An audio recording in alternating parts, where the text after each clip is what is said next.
हमार बड़की बहनिया जानते भी छोटकी से बड़की सीधी तोहरे दीदार खाती आई तोहर गली तोहर गली हो आई तोहर गली तोहरे दीदार खाती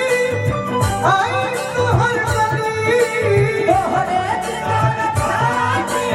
आई तोहर गली अपनो को के हुआ के तो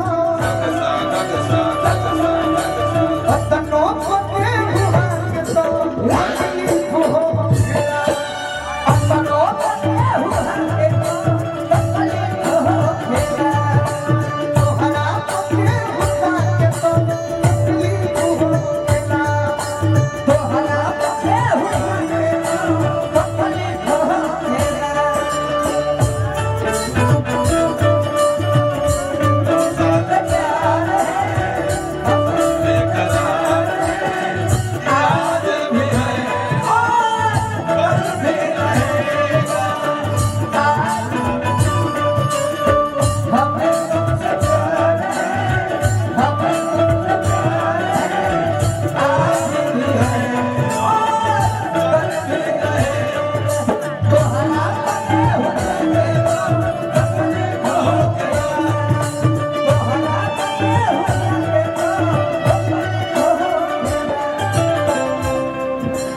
जनों से बेसी तहरा के